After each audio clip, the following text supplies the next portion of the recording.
Good morning, good afternoon, or evening, wherever in the world you are. And thank you for joining us. A warm welcome to all our fellow Rotarians, friends, and supporters of Rotary's mission to end polio. Now, we're absolutely thrilled to have you here for this very, very special event.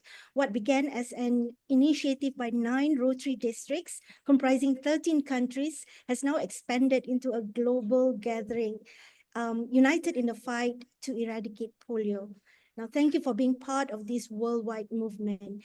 As we come together in the spirit of fellowship, I invite you to turn on your cameras and join us fully. We are also streaming live on Facebook, so feel free to share the moment with your network. The link will be posted in the chat box. And don't forget that this isn't just a multi-district webinar, it's also a world's greatest meal to end polio fundraising. Whether you're enjoying breakfast, lunch, dinner, or supper, depending on your time zone, take a moment to visit the donation link in the chat box, rotarymalaysia3300.org.my/events/WPD. Now, remember, no contributions is too small. It all makes a difference in our fight against polio. Now, the moment we've all been waiting for is here. It's time to kick off this evening. To begin, let us welcome our distinguished District 3300 Governor Arvind Gopi Kumar to share his opening address. Governor Arvind, the screen is yours.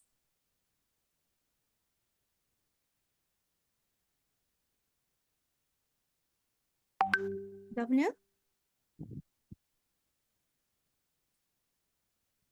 Governor, you're muted.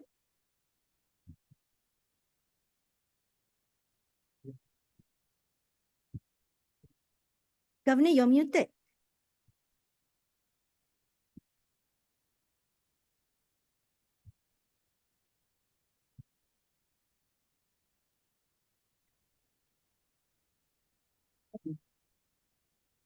Rotarians, friends, and speakers.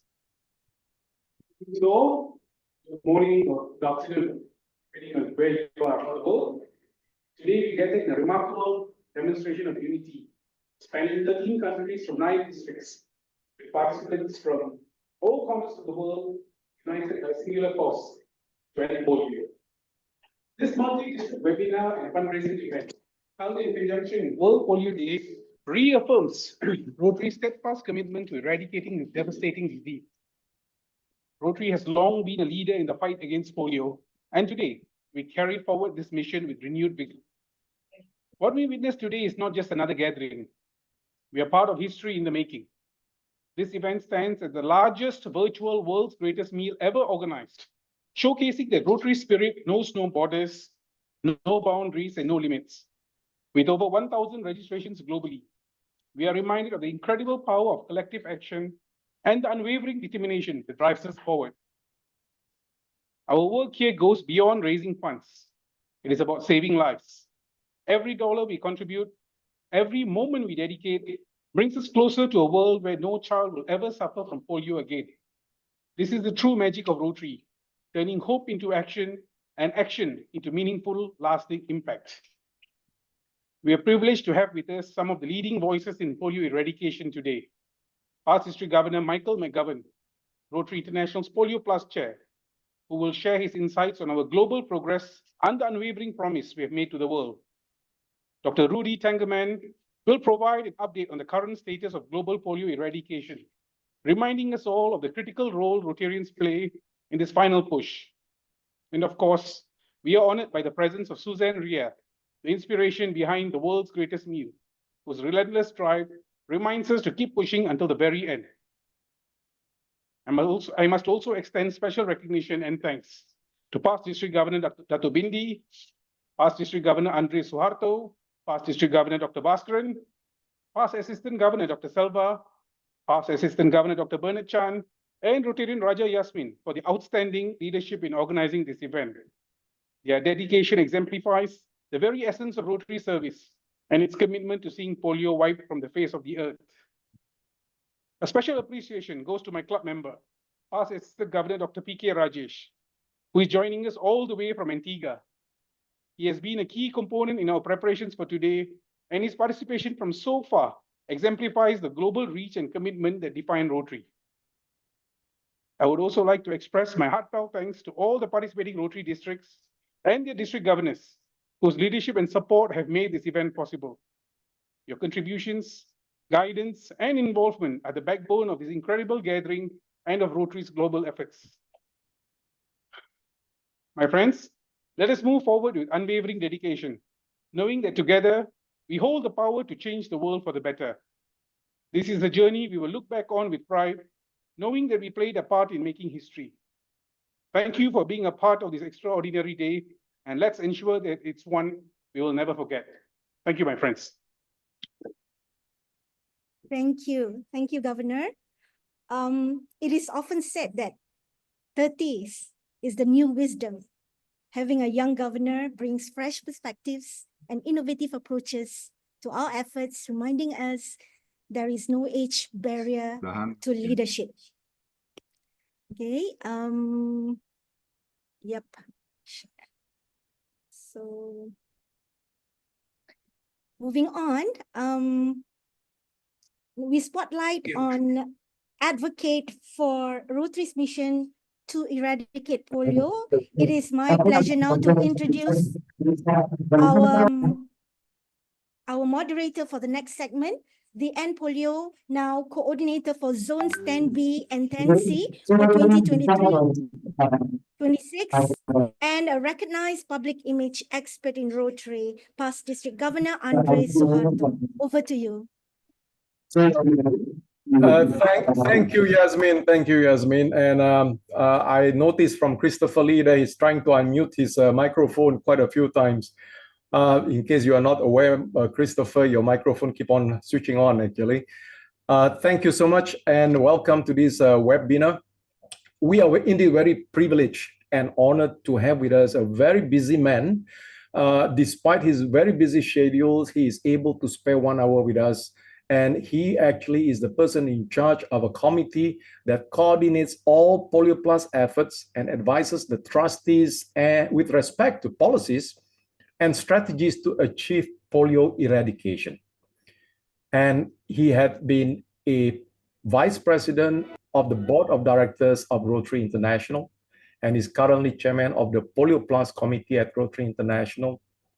He is currently in Pittsburgh. They have a big celebration to commemorate World Polio Day. I present to you Mike McGovern. Over to you, Mike. Thank you very much, Andre, and wonderful to be with everyone in Malaysia, the surrounding countries, and around the world. First, I want to give special greetings as well to your governor. Thank you for joining us, and thank you for your warm comments. It reminded me when you reminded us of that this is the world's the biggest commemoration of the world's greatest meal. That's an example of so many events that, while it has an international theme, a global impact, it happens locally. And I will never forget visiting the homes of one of the Rotarians in my club, must be 7, 8 years ago now. And we had a German layer cake for dessert. And I took photos of it, and today I can still taste it and how delicious it was. And so much of what we do with polio fundraising and polio, while it's a very serious subject, we also need to recognize that we can raise money and do other things that are very successful. So I want to congratulate Susanne, Ray, and all the others involved with the World's Greatest Meal on their vision, their inspiration that they've given us, and all that they've done to help eradicate polio.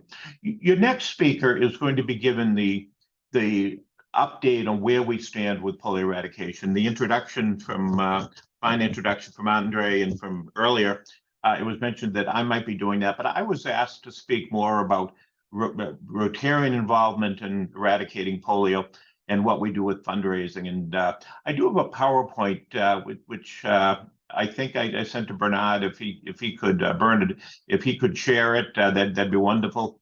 If not, we might forego it. So we'll see how that works. I'd like to begin by stating that we are at a very tenuous point in polio eradication. As you'll see from Dr. Tangermann's presentation, we have quite a few more cases now than we had a year ago. actually the wild polio virus, there's 50 more cases than there were a year ago. And those are the numbers that will probably be introduced later today. So thank you for getting the slide up. If we could get to the next one. And we'll skip through some of these because some of these have cases, but could we skip to the next slide? Yeah, why don't we start here? I want to say that in Rotary, it all ties back, obviously, to the eradication in the Philippines back in 1979. But then Rotary decided to do this internationally. And the Council on Legislation is the legislative body of Rotary. It's the one that determines, with representatives from every district, what we take on our projects. And I think there's a lot of important words here. One is that this polio eradication must remain, and it must remain the premier goal of Rotary International and its foundation, until the world is certified as polio-free. So everything we do with polio eradication is based on this enactment and based on this inspiration that over 540 Rotarians gave through their action at the Council of Legislation. On the next slide, we try to raise $50 million a year. You can see here, last year the number was about $46 million.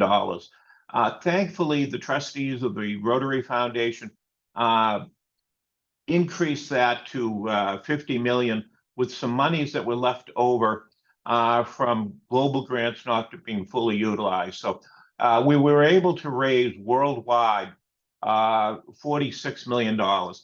Rotary has now raised $2.8 billion for the eradication of polio. In addition to that, we advocate to many countries around the world to give donations, including some in your area.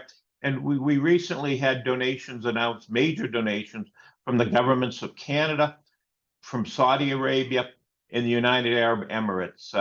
So that's all very positive. So I want to thank you for your generosity. The numbers go up and down a little. Last year, it was a little bit more, but that's because we received one extraordinary contribution of $5 million, which was not renewed this year. So we can go to the next slide.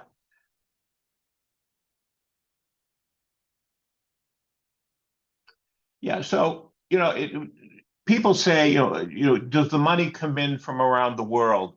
And we incur 60%, over 60% of the clubs, either the members or the clubs themselves, donated to the Rotary Foundation. That may seem low, but sadly we have some parts of the world that are more focused on eradicating polio than in others. One reason I'm here in Pittsburgh today is that this particular zone, the two zones I'm in, have traditionally been the most generous in this part of the world. And we also have a panel this afternoon after a polio walk for awareness. We have a panel with Dr. Peter Salk, who is the son of Jonet Salk. So it should be an interesting day. But it's all of the clubs donating, and that 60% of clubs participating actually has been increasing 2% every year as a percentage of clubs. So that shows that even though there's a lot of feeling out there that maybe polio, people are getting tired of donating, the numbers show, if we go to the next slide, that not only that there are more clubs donating, but there are also individuals. And this is what it's all about. It's reducing the polio cases. This is the slide that shows the numbers. Dr. Tangermann will go over this more, but you can see we've gone down quite a bit. This green part of the slide is the vaccine-derived cases or polio variant cases. But overall, despite, and I want to make this point, I imagine Dr. Tangermann will make it, but I really want to underline the point, is there's a perception up there because we have more wild polio virus cases that there's more polio cases. In fact, the opposite is true. We're declining. You can see the decline, and that's as a result of many things. But we're actually declining in polio cases. So on the next slide, and and I hope that gives people hope and inspiration to donate. We're in all these different countries, and what Rotary does is, from all of the contribution, I would like to mention the average contribution worldwide of the Rotarians who gave is about $30 US. PolioPlus Society is crucially important. In most districts, it's a commitment of $100 per year until polio is eradicated. But it's $30, and that average of $30. While I can talk about that we've donated $2.8 billion, it's the newest $30 that makes the difference. It's the newest $100, because every year we try to raise 50 million. The Gates Foundation matches that 2 to 1. And we end up with 150 million being able to spend. And what we do with that is, as you see, these pictures of Gaza, Pakistan, Afghanistan, and Yemen. We actually, in September, I think it's the January one, we pay for the entire cost of a national immunization day in Pakistan. 45 million children are offered polio vaccines. We come very close to that number, receiving the vaccines. And we're paying the stipends for the healthcare workers. We're paying for the transportation. We're paying for the cold chain, and we're paying for the social mobilization that helps to enable people to be encouraged to get the vaccines. It's not always easy, not always positive, but all of those contributions are the thousands and thousands, hundreds of thousands of donations, over 100,000 of $30 or more, that eventually add up to the 50 million. So I just can't overemphasize enough the importance of that, as well as the activities in the communities. Today in Pakistan, the chief minister of the largest area involving Karachi, for instance, is led a polio walk. I think at noon. It's not noon yet here where I am, but led a polio walk at noon through the streets of Karachi, including that participation. The Rotarian involvement also extends to tremendous advocacy in the countries where polio still exists. We only have 32 Rotarians in Afghanistan, but there's a polio representative, primarily our polio chair. They're a Rotary volunteer who goes to meetings, probably 3 or 4 meetings every single week, keeping track of where the program is, helping to deal with some of the challenges in that program. And the same is true in Nigeria and in other places. So, I remain confident, very confident, that we're on the road to eradicate polio. Next week, John Germ, a past president of Rotary International, myself, and Jarita Solari, who is a past vice president of Rotary from California, we're going to visit the Bill and Melinda Gates Foundation, that now transitioning to be known as the Gates Foundation. And we're renewing the ask for the 2 to 1 pledge. Will they pledge for another 3 years up to $50 million a year for every dollar that Rotary spends up to that amount? We fully expect a yes answer. And that's because they see the impact of what the donations make. The Gates Foundation is still heavily involved. And, that's all very important. All of our funds, I should mention, we don't give to governments. We don't, for example, we work in Afghanistan. The money doesn't go to the de facto government there. The money goes to the World Health Organization and to UNICEF. They administer the programs as direct payments through a direct payment system that go to all the polio workers, so people aren't skimming money off the top, which is the suspicion of some. And, I'm fairly confident that, once in a while there's fake finger marking and some of those things go on. But I'm pretty confident that we get a huge investment. The Rotary staff that works on polio is only 6 people, the paid staff.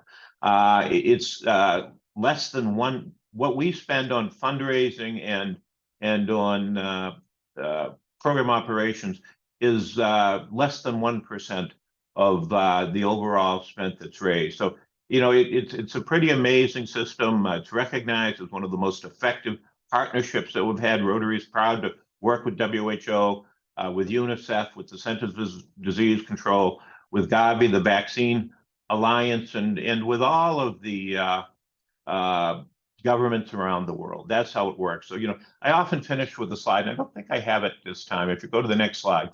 I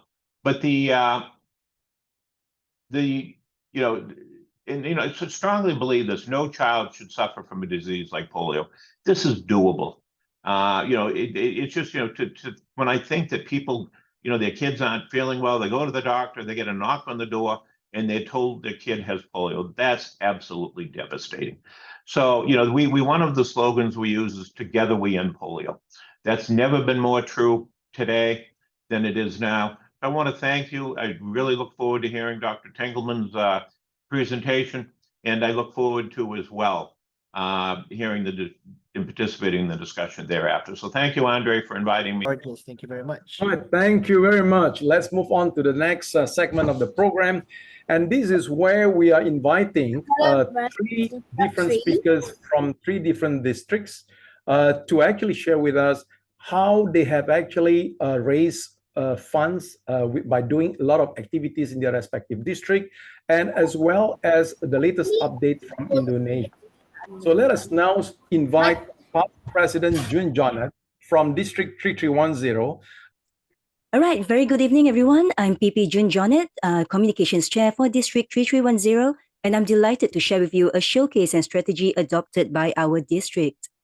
For the past many years, end polio efforts have been a highly visible outreach from a past district governor who climbed new heights literally on Mount Kinabalu to raise funds for polio, to large turnout of Rotarians in a sea of red shirts on walkathons.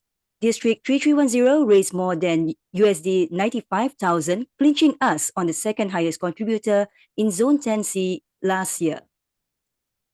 Continuing on our efforts, here are some of our End Polio Now activities planned for this year. Building on to the success of the Step Up Challenge last year, the formula for this year's challenge is slightly tweaked to make it more achievable to increase participation rate. Apart from fundraising, the challenge also encourages Rotarians to adopt a healthy lifestyle anytime, anywhere, within 32 days, clocking your 320,000 steps, and all this is all recorded using a fitness app, and you can see the URL there on the screen. Each regional chair organizes activities for all clubs to participate in. There are activities happening this week all the way till early November, from walks in Singapore, Johor Malacca, Sabah Sarawak, and a fun Zumba in Belait and Brunei. To increase visibility, Rotarians can purchase a commemorative merchandise, which increases visibility of End Polio Now and fundraise towards PolioPlus. Notwithstanding, our efforts are also supported by Rotaractors of District 3310, and on 26 October this Saturday, an in-person roadshow will be held on SIT Dover. Rotaractors will be doing fundraising, sharing what is the polio endemic, and there will be a movie screening of Brief, a biopic featuring Andrew Garfield. We also have the Governor's Excellence Award, and that unites a cohesive vision for our district. One of the KPI for the Excellence Award focuses on End Polio Now, and for clubs to work towards this 100% donors to PolioPlus or to meet a target contribution. The PolioPlus Society also aims to grow to 150 sustaining members this year. So what is our strategy? Voicing a compelling EPN narrative requires champions everywhere, beginning with club and district leaders. District Governor Dr. Yap spearheads this by including the strategy on the end game of polio at his DG club visits. Now, on 20th October, I'd just like to highlight Rotarian David Green, who works in infectious diseases and epidemiology. He gave a very engaging presentation. The End Polio appeal has been heard so long that many of us are numb to it. But when Rotarian David showed numbers of people infected by polio increasing in many folds, from single digits to double digits, and that it has hit Indonesia and Philippines, you can see all the shocked faces that polio has now hit closer to home, and there is an urgency to do something now. All our good work is also shared, and social media plays a strong part. Here's a screen capture of a very successful webinar with PDG Ande Suharto in Thailand, which was broadcasted over social media. Let's continue our good fight on with ending polio. Thank you, everyone.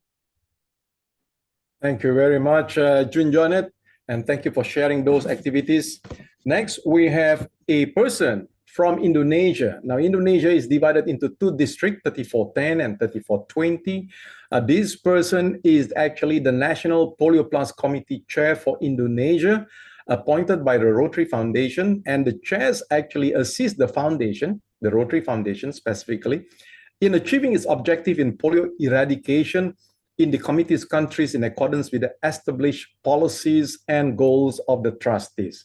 And I understand that he has just returned from a very remote area in Indonesia because of this polio outbreak. Welcome, PDG Thomas Aguinas from the Rotary Club of Surabaya Metropolitan. Over to you. Thank you, PDG Andre, for the nice introduction. Distinguished guests, Rotary leaders, and fellow Rotarians, thank you for this opportunity for me to share polio update in Indonesia. In the past 2 years, there were 49 VDP-free polio cases in Indonesia, and 19 of them were in Papua. Indonesian government has had national immunization days in Papua since last May, and now is still going on, but the coverage was very low, especially in the regency of Pegunungan Bintang. There are many districts isolated from outsider, including the health workers, so they cannot go into the isolated district. We Rotarian in Indonesia try to solve the problem by inviting a person who is trusted and respected by the local communities to lead the health workers into the isolated area, or known as the red area in Papua. The person I refer to, Paterkes and I, finally flew to Oksibil, the capital of Pegunungan Bintang, met with the health department, received information that there were only 8 districts out of 34 districts had been covered by polio vaccine. The other districts are isolated. And we also received the information that there were 4 suspects in Epidemiologist. One of them has died. So we need to take the feces sample of that suspect or the children around. The next day, we met with community leaders and make plan to go to 3 red districts, Oksop, Epidemiologist, and Batum, which had never been reached by vaccination. Because of the time given, I can only share with you one of them, Epidemiologist. When we reached Epidemiologist, we hang the banner of immunization. We prepare balloons to attract children to come. So the community is gathered together, and we met with a suspect, and actually there were 4 suspects there. And we got the data and also got the sample of feces of the children, the suspect, and the children around the suspect. And finally, we got vaccination to the children. The number of the children vaccinated is not substantial, but this is one significant breakthrough solution in vaccinating children in the red area. This can be duplicated to the other area and to the other person. It gets us closer to a world of polio-free. Thank you. Thank you, PDG Thomas, for sharing your journey to the Papua area. And I hope that we will be able to actually eradicate the polio outbreak over there with confidence. And Indonesia is just so near away from where most of us are currently located in Southeast Asia. And it is therefore more needed efforts is required to do fundraising and awareness to eradicate polio. Now, next, let me invite you somebody from another neighboring country. And this is a country where a district, 3450, where it covers several countries such as Hong Kong, Macau, Mongolia, and China. And this person is actually past President Frank Chuen Wo Chan from the Rotary Club of Kwai Chung, District 3450. And they actually raised a lot of money and the #1 fundraiser in our zones 10B and 10C last year. Over to you, Frank. Thank you, PTG Andre. Good evening, district leaders and fellow Rotarians. It's a pleasure to be here to share our efforts in fundraising for polio eradication in our district 3450. Which spans just now, PTG Andre has mentioned, Hong Kong, Macau, Mongolia, and it's Guangdong province. Well, each year we organize various fundraising events to engage our Rotarians and raise awareness about polio eradication. Well, as you can see in this photo here, we've held events like the End Polio Now Skywalk at the Macau Tower, and the recent End Polio Charity Walk and Run in both Macau and Mongolia. And this weekend, we're looking forward to the World Greatest Meal in Macau. And in December, we'll host our signature End Polio Family Walk for Rotary families in Hong Kong and for Rotarians from Guangdong. Well, to participate in the walk, clubs contribute between $800 to $1,600 US. Over the years, our district has consistently raised over 100,000 annually. And last year, we achieved an impressive total of 220,000. These milestones were highlighted by the visit from immediate past RIP Gordon McNally, who personally presented appreciation certificates to our top donor clubs. In the past, it was primarily Rotarians who participated and donated to the PolioPlus Fund. However, I'm thrilled to see that last year we began to welcome people from our community to join our cause. And I hope to see even more community involvement in the future. While organizing fun and meaningful events is essential, the key to our fundraising success lies in how we communicate with our Rotarians. Polio may seem like a distant issue to many, especially to our younger members who may not be familiar with the disease. Therefore, it is crucial to regularly update our members on our polio eradication efforts and emphasize that this mission is part of our duty as Rotarians. Additionally, reaching out personally to each club presidents to introduce our events, explain the importance of their donation, and guide them on how to contribute has proven much more effective than simply emailing flyers. This personal touch fosters a sense of community and commitment. Well, I hope our experience can inspire more Rotarians to contribute to our End Polio initiative, and together we can make a significant impact in the fight against polio. Well, thank you. Thank you. PDG. Thank you, Past President Frank Chan, for sharing with us those activities. And I hope that you will continue that momentum and raise more funds this year and be a leading example in our zone as well. Thank you. Now, that leads me in actually introducing somebody who comes from Europe, to be exact, from Germany. This particular person was currently, or rather currently, is the president-elect of a Rotary Club of Hasford, which is part of RI District 1950. He joined Rotary after his retirement from WHO in 2017. In fact, he is actually a pediatrician and epidemiologist and received his pediatric training at Düsseldorf University Hospital, Germany, and he passed the pediatric board exams. And this is very interesting because as part of a social pediatric study, he has contacts with colleagues from the Centers for Disease Control and Prevention, CDC, Atlanta, USA, who is a partner in GPEI. And his first involvement in World Health Organization started in 1992 to 1997 as medical officer of the WHO Western Pacific Regional Office in Manila, Philippines, and focus on polio eradication. And from 1998 until his retirement in 2017, he was a medical officer in the polio eradication team at WHO headquarters in Geneva, responsible for the endemic countries, namely Afghanistan, Pakistan, and then at that time, India, and setting up the polio eradication certification program.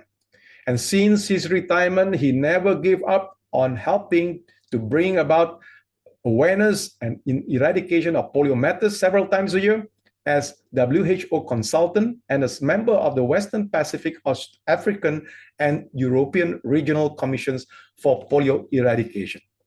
Please welcome Dr. Rudi Tangermann. Over to you.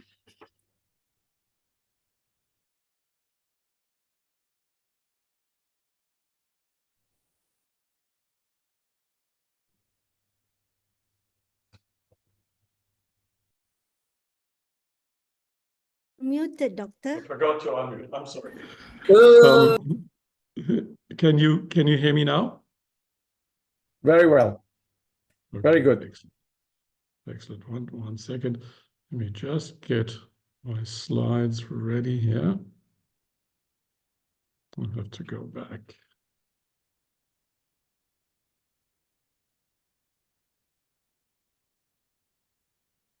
Sorry about that.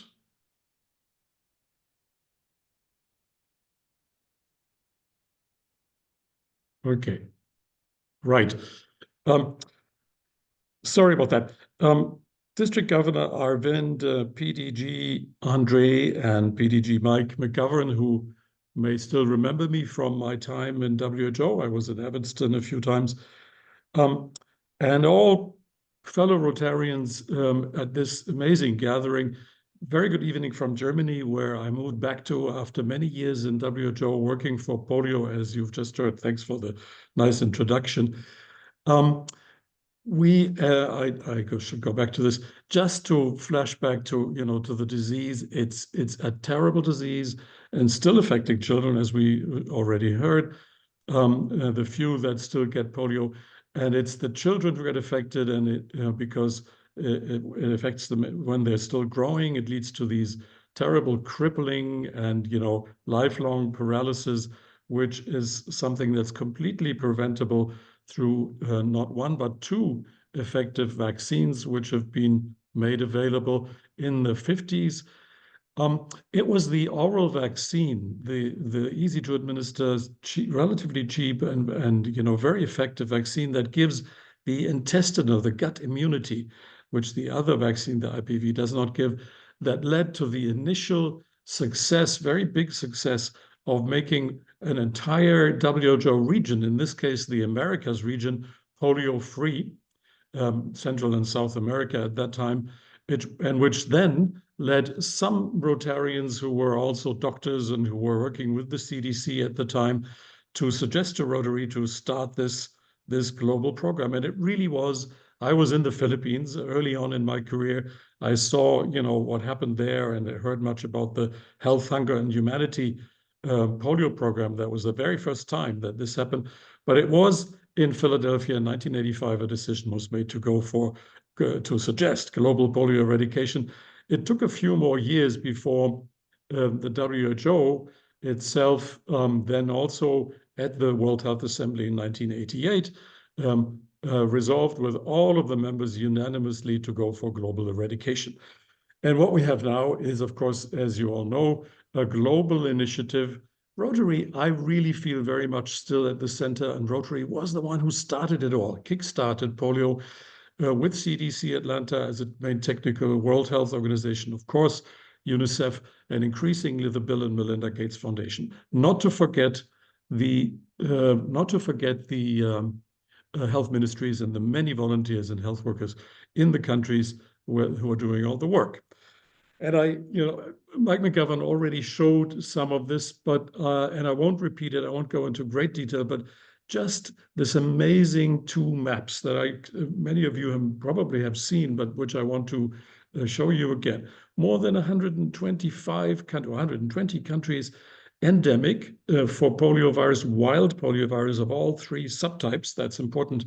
In the year 88, when the global resolution was passed, And what we have now, or for the last couple of years, is only two countries, Afghanistan and Pakistan, that this whole yellow map has shrunk down to remain endemic, not for all three types, but for only the type 1. And wild, as we already heard also, wild poliovirus type 2 and 3 were eradicated and have been officially certified as being eradicated by the Global Certification Commission more than 15 years ago. I mean, they were gone for 15 years and were certified a few years ago. So I think this is the key. Rotary and partners have reduced polio cases by 99%, the wild poliovirus cases, more than 99% since 1988. I think that is just an amazing progress. And this just shows in different colors, the WHO regions, which 5 of 6 of which have now been certified polio-free, and there's a whole machinery of certification committees, independent experts who work on this at country level as well. Many of you will know. And only the yellow one, the Eastern Mediterranean region, because of Afghanistan and Pakistan, is still left as not certified. So just for a bit of a closer look, the wild poliovirus, yes, it's only in those two countries, but as we've just heard from Mike McGovern already, it's going up and down. You know, for Pakistan and Afghanistan, we've had a number of more cases, not a whole lot, but up to more than almost 50 this year, and it was much fewer last year. The red dots, if you can see the difference, are the cases. The pink dots are the positive environmental samples. There's a lot of environmental sampling going on. And what's the problem? Of course, the precarious security situation on both sides of the border between the two countries, and the fact that Afghanistan still really is in a complex emergency with much better, ever since they've become in charge, but still not sufficient cooperation of the Quasi regime, the Taliban regime in Afghanistan.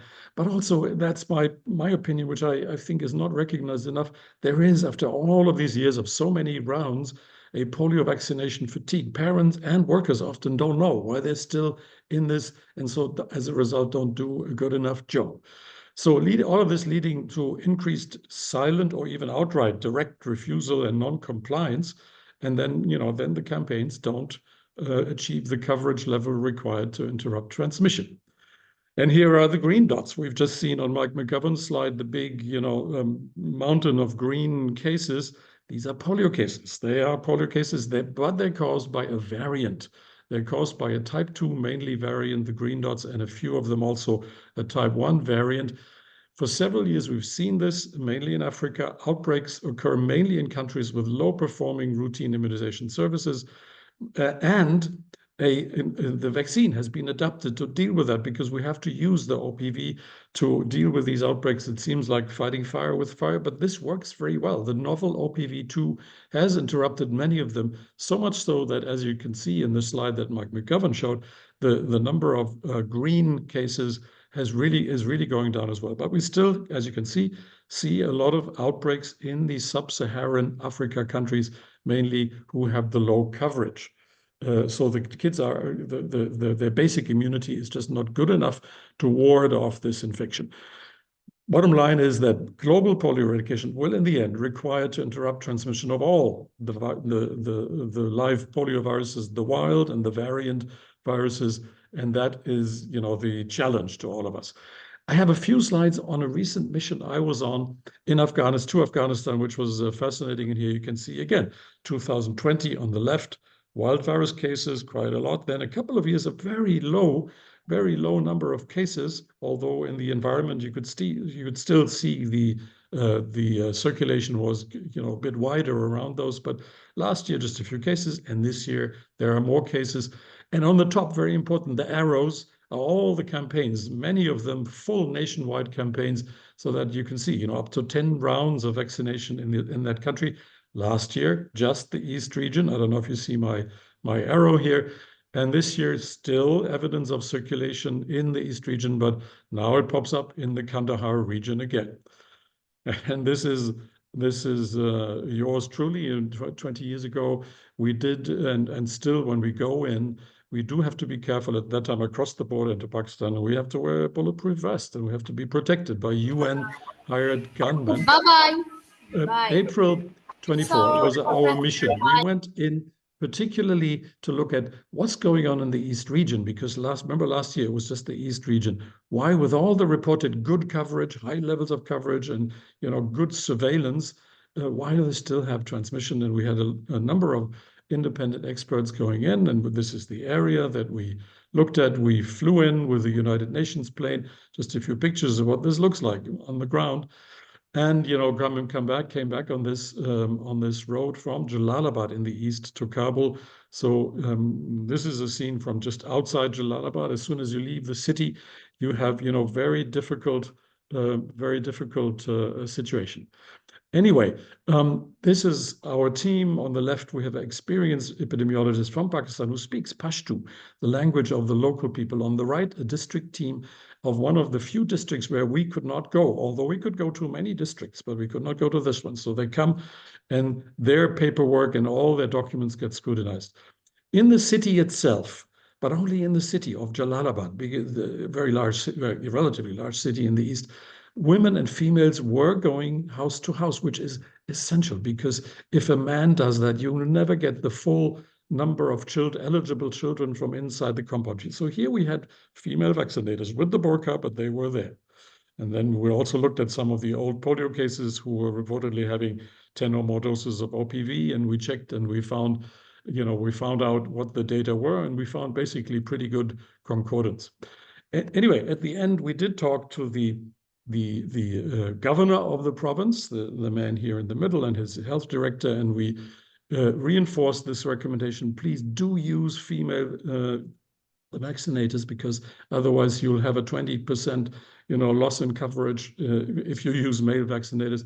And on the right, here is Engineer Ishak, the Rotary Club president of Rotary Club in Jalalabad, doing a lot with his club members in Jalalabad. Final debriefing with the Minister of Health here with the white turban in Kabul, where we reinforced the messages again. And I think they have taken that to heart. Parts of even Kandahar, the south region where the cases occur this year, are now beginning to also allow females to vaccinate. But unfortunately, that's in the urban areas. So I've finished with basically listing what I think Rotarians can do and of course are already doing, but it's all about information, informing fellow Rotarians and the public that it's not been done. The job has not been done yet. More help is needed. I think in the time of social media, Rotarians as influencers and advocates are so important. We've seen it here, and you've already shown us examples. Polio vaccination of all children, all infants, remains important in all countries. Every German child here gets the IPV as a part of the 6-in-1 vaccination still. And it's important because we can have importations from infected areas and we can have outbreaks again. This last one here is important to me because there's so many Rotarian doctors and those of us medical people who are in the country and are Rotarians should help the MOH to maintain the country polio-free, particularly by helping with the acute paralysis reporting system, the suspect cases PDG Thomas was just talking about. And of course, not last year, the continued financial donations for the GPEI, because a lot of money is needed. Anyway, a young-looking Bill Gates here has said it, I think, very well more than 10 years ago. Rotary was and continues to be the heart and soul of global polio eradication. Thank you very much.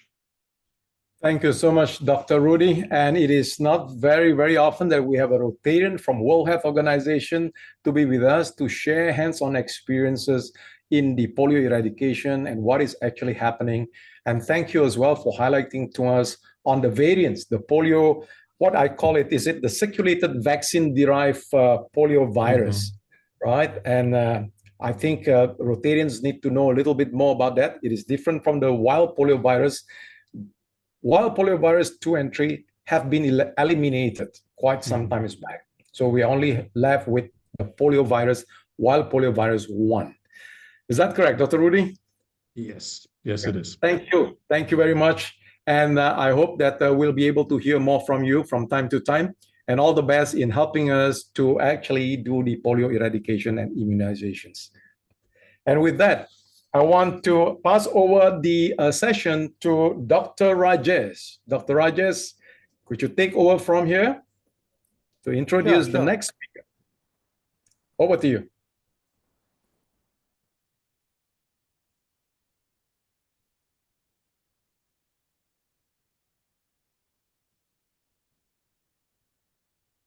Yasmin, can I start?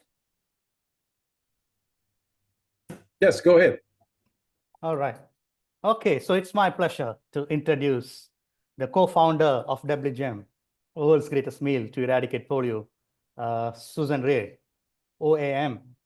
She is the Order of Australia medal holder. Past President Susanne Ray is actually a member of the Rotary Club of Cane Sunrise. She joined in 1993.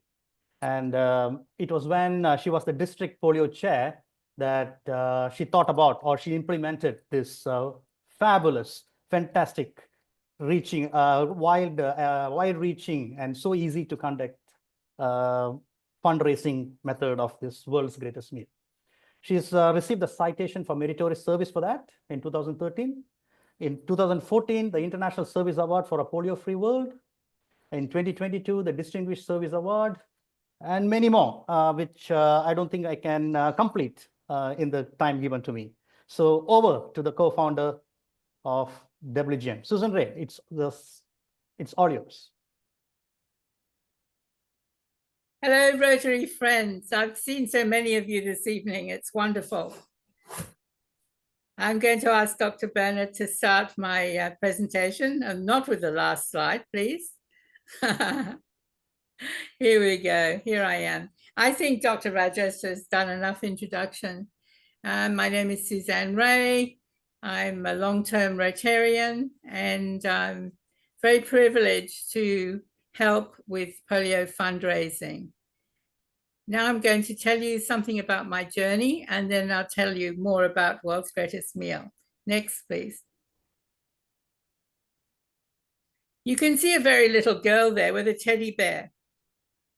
That little girl was very unlucky in one way, that she found one day that she woke up and couldn't move. And indeed, the polio virus was to blame.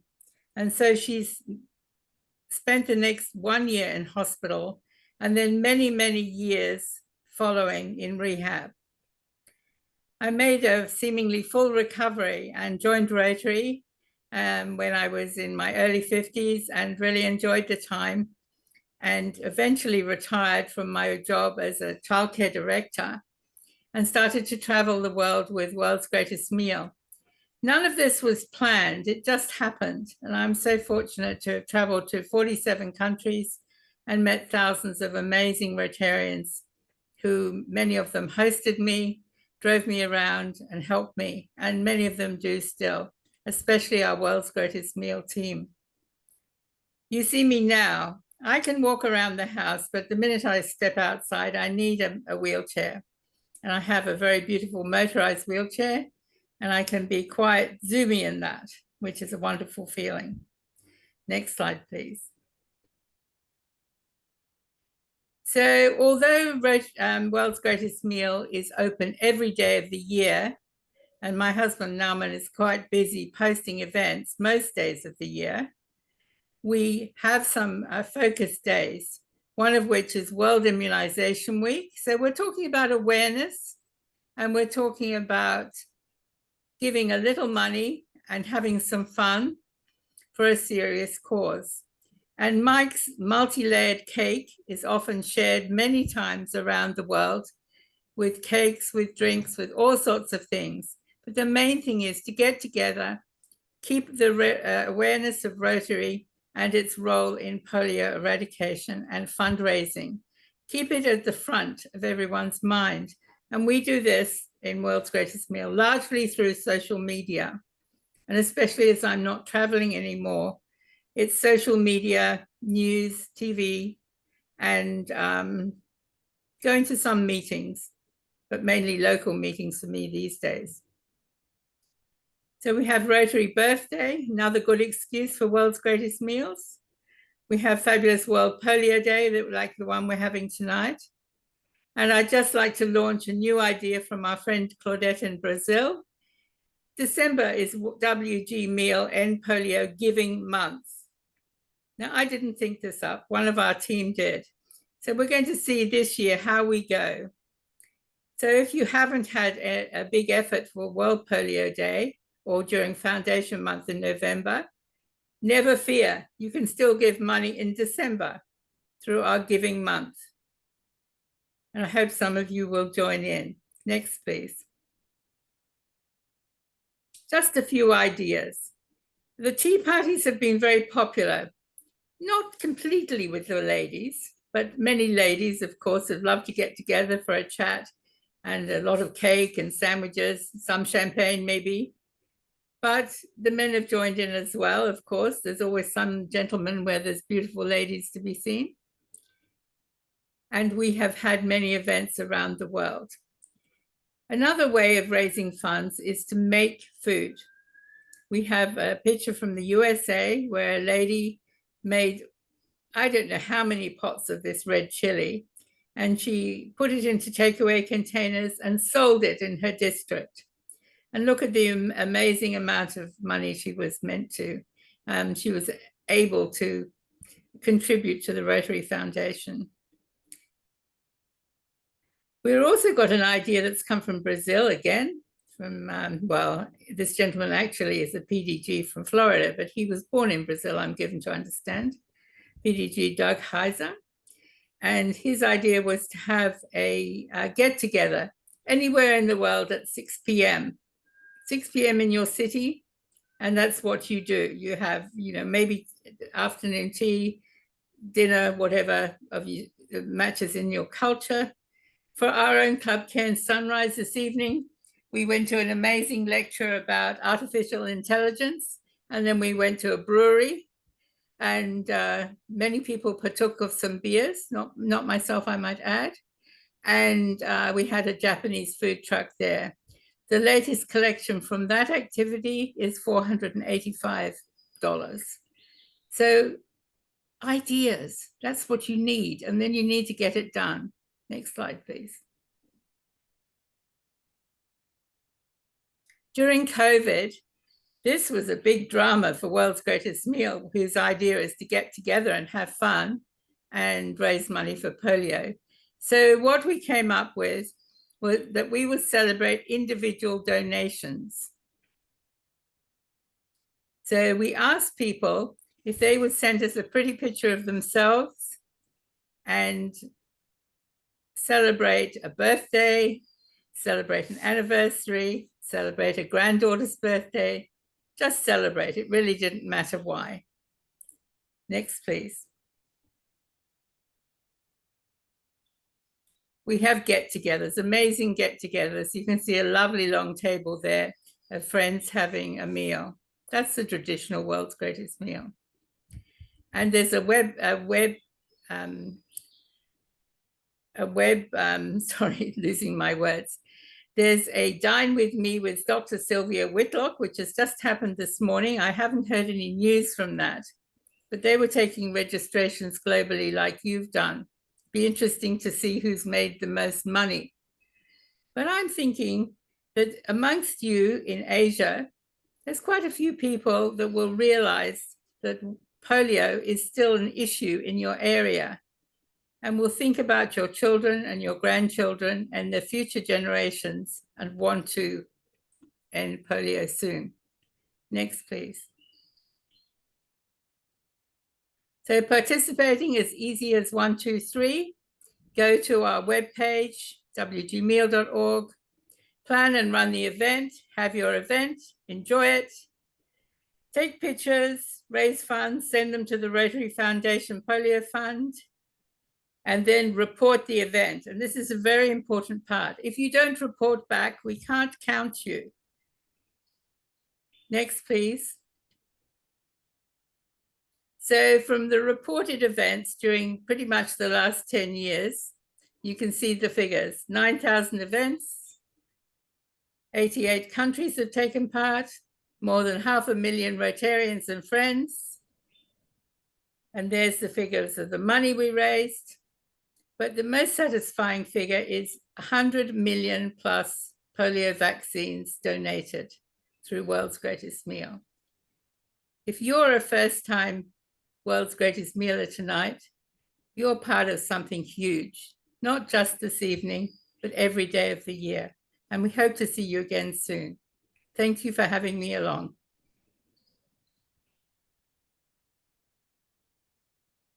Thank you, Susanne. That was wonderful.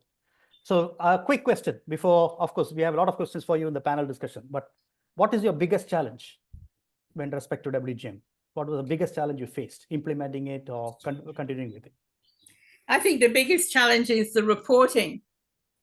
People will have the events. We see them around the world. We see this Rotary Club is having a WGM. We never hear from them. I try to chase them up through Facebook. Silence. Bit disappointing, but never mind. I think that's the biggest challenge. All right, understand. So once again, thank you very much. And we pass on to the next part of the event. All right, Yasmin? thank you very Yeah. much. Yes, thank you very much, Dr. Rajesh. I honestly cannot think of anyone else who could moderate this session because Dr. Rajesh is a dedicated member of the Rotary Club of Bandar Sungai Petani, and he is a valued member of District 3300 PolioPlus Committee. And he has left some big shoes to fill in with his hard work and solid foundation he laid as the former coordinator for the world's greatest meal to end polio in our district, District 3300. Yeah, thank you very much, Dr. Rajesh. Now, as we move 11.5, into the 11.5 shoe size. Yeah. okay. Okay, now as we move into the heart of this event, let's talk about how you can contribute, how all of us can contribute to our collective goal of eradicating polio. Now, I was made to understand that India has been a shining example of dedication to WGM's initiative, and every event they hold is an opportunity to give. And Susanne, our WGM advocate, often highlights how district leaders in India seize every chance to encourage personal and club donations, making a significant impact. Now, tonight we have the same opportunity. I've already posted the link for you to make your contributions. So every donation brings us one step closer to a polio-free world. We will announce the total contribution collection at the end. So yeah. Please keep the contribution coming. Now, moving on, may I now invite Past Assistant Governor Dr. Selva Kumar Sivapunniam, the District 3300 World Polio Day Chair, to moderate our panel discussion. Over to you, Doctor. Thank you, Rotarian Yasmin. Good morning, good afternoon, good evening, everyone. Welcome to today's panel discussion on this important occasion of World Polio Day 2024. I'm Dr. Selva, and I'll be your moderator for this session. Today, we have come together to discuss the fight against polio, once a disease has paralyzed thousands of children around the world and is at the brink of eradication due to our concerted global eradication efforts. As the world marks this year's World Polio Day, we reflect on the progress made, remaining challenges, and how all of us can play a part in protecting all children against this debilitating disease. We are indeed fortunate to have a distinguished panel of experts who have rich background and experience in public health, immunization, polio eradication initiatives, and also advocacy. To begin the framework of discussion today, three key themes I'll be discussing. One is what is the current state of polio eradication? Where are we now? What has been achieved so far? We have listened to Mike and Dr. Rudi, but we're going to discuss further on that. Challenges that we face, what are the obstacles that remain, especially in the two last countries in Afghanistan and Pakistan, where wild polio transmission still occurs. And the road ahead, what still needs to be done? Is there a global eradication of polio, and how we all can contribute to this final push to eradicate polio? I would like to request from the other panels, and I would like to ask Mike first, as he has to leave early. Mike, as you know that we have discussed in your slides and with Dr. Rudi, the question remains: why is polio still prevalent in Afghanistan and Pakistan. And we know GPI have done a lot, including with Rotary together, but how is the commitment from the government of the day in both these countries, and how, as global leaders, we can push this ahead and hope to achieve our dream of ending polio in 2027 or 2030? Thank you, Mike. Yeah, thank you for that question. The key to ending polio is to reach every last child. That's been the case from the very beginning. It remains the case today. Ideally, you do that through house-to-house vaccinations. In Afghanistan, we saw a lot of progress, and in about 95% of the country we were having house-to-house vaccinations. Kandahar City and a few areas around there were the most challenging areas. It was fascinating to hear Rudi's report on that. Sadly, about 3 weeks ago, the supreme leader in Afghanistan announced that countrywide we would be reverting to mosque-to-mosque vaccinations. House-to-house would not be allowed. Apparently, the interior minister said that a lot of folks were very nervous about having people knock on their doors and whatever. You have that problem in every country. But at the same time, even since then, they've shown a little bit more flexibility, and they're allowing site-to-site vaccinations, which means that someone can, they can set up stations around a city, or they can even go to the end of a block and announce it. But still, people need to come out of their homes. They need to walk a little bit of a distance.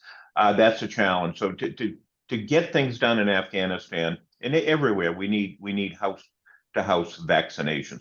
The government in Pakistan could not be more supportive. What we see in Pakistan is a pattern. Every 5 years, they have an election, and they lose some ground during that election period. They have a total changeover of offices, positions. They have interim, and it's always a challenge. And right now we're coming out of an election period. But the good news is that we've seen really good progress in our immunizations of late, particularly in Baluchistan, where most of our cases are. But that's, in the end, it's local. You get the national leaders, you need the local leadership. And that's, a large part of what Rotary does, is that community engagement, community involvement, meeting with the local health ops. I saw Thomas's report from Indonesia was an excellent example of what you need to do to end polio. Thank you, Mike. Before I let you go, I know time is very precious to you. One last question. As we remember, Dr. Rajesh, in his earlier quiz, he asked what plus stands in PolioPlus. The question I'm asking is that how has Rotary leadership in the End Polio campaign influenced other global health initiatives? One I could recall is COVID. How we have learned from an End Polio campaign, and how we have influenced other global health initiatives. You can answer that many different ways. You look at it over time. Some of the things that seem like innovations we take for granted these days as commonplace. But the use of handheld technology. You go visit a home, you record, and everything gets recorded into a database to really keep track of who's being immunized, who's not. The use of vitamin A, which helps to build immune systems. In Gaza, where Rotary just funded $500,000 towards the immunizations that are going there, vitamin A was provided to almost all the children. We're also increasingly doing integrated campaigns with measles and other things.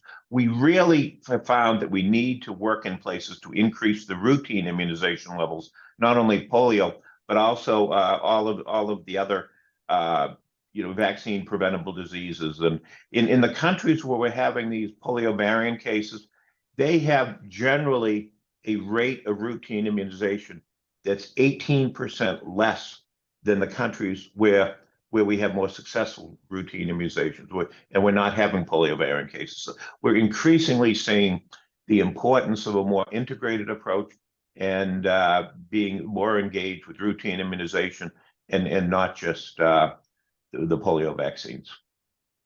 Thank you, Mike. Excellent. This is what we want to know, that we want our Rotarians to know that whatever contribution that we give to PolioPlus, it doesn't help polio.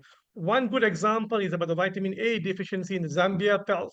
Vitamin A I'm a pediatrician myself. Vitamin A deficiency can cause blindness in children. It's something that's preventable. So whatever donation that we give to PolioPlus goes beyond polio Rotarians. So dig into your pockets. Please donate today. Now, Mike, I will let you go. Thank you very much, Mike. If you want to stay on, I will be happy to ask you questions later. I would like to just go on a slow mode and ask our district governor, a young district governor who has started PolioPlus Society in our district 3300. DJ Arvind, welcome. What is the PolioPlus Society and what are the major objectives? That's one. And now, how PolioPlus Society can encourage both Rotarians and non-Rotarians to donate to the cause. Thank you, Dr. Selva. First things first, just hold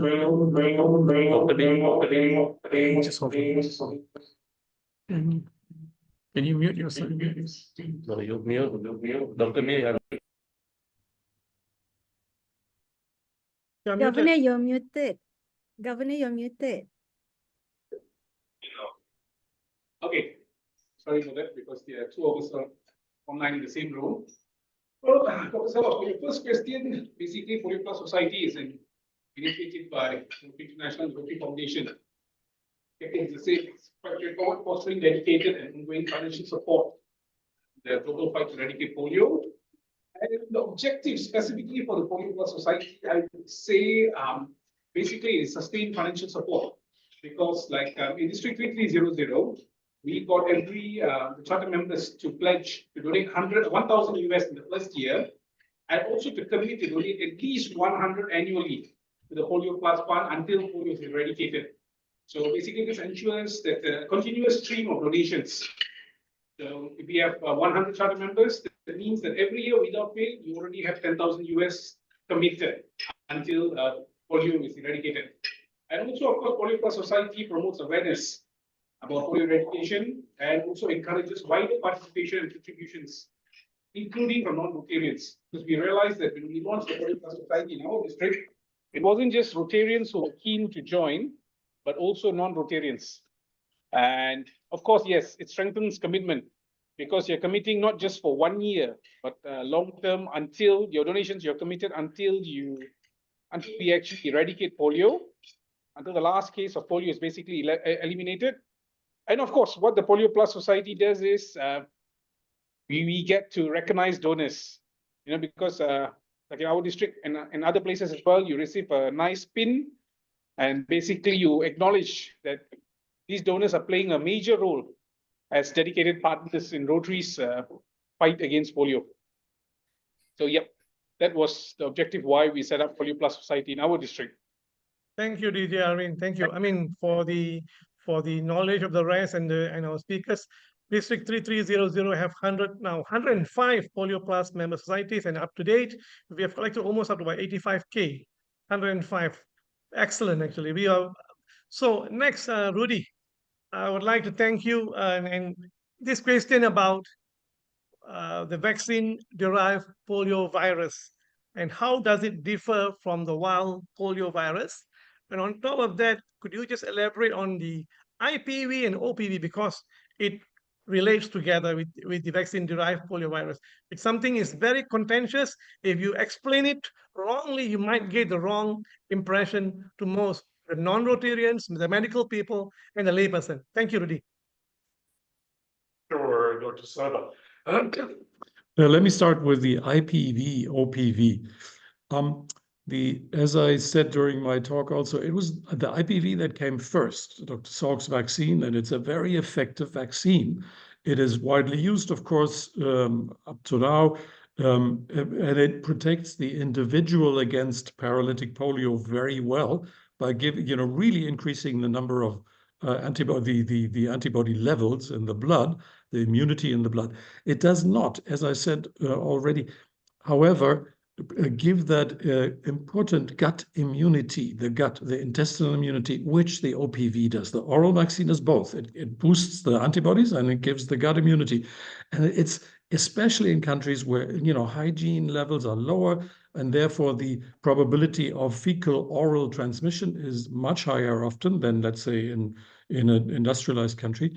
We do need the OPV, and in fact, that's what the vaccine has done the trick so far. So we have to rely until the end of polio on OPV, even though there are some, as we've seen, some risks involved, which is that difference, the second question, the difference between the VDPV, the vaccine-derived poliovirus, the variant, and the wild poliovirus, in terms of the disease that they cause, the green dots, the cases in sub-Saharan Africa, compared to the cases up in Afghanistan, Pakistan, the disease is really the same. It behaves in the same way. Once the VDPV, once it emerges and once it sort of regains the ability to paralyze, then it behaves in the same way. The vaccine, the virus itself looks genetically different. It can clearly be distinguished, and we know that it. And very important to say, as Mike McGovern was saying, it only comes out, it only emerges in areas where we have very low routine basic immunity. So that's why we do need to work, and that's Rotary and everybody working on polio, to really boost as much as we can the routine. Unfortunately, routine immunization needs a long time to boost, but that's the difference, and it doesn't, and it can be dealt with. The novel OPV2, when it's done in a good high coverage campaign, has interrupted many of these runs. And as you can see, the green wall is in the process of going down. So we're making progress. Thank you. I mean, if I'm right to say that the vaccine-derived poliovirus, it's because of the low immunization areas. So we as Rotarians, doctors, as you know, we have to report all acute flaccid paralysis. One acute flaccid paralysis, the whole system goes, and we have to keep on reporting it. And also sanitation, soils, the sampling.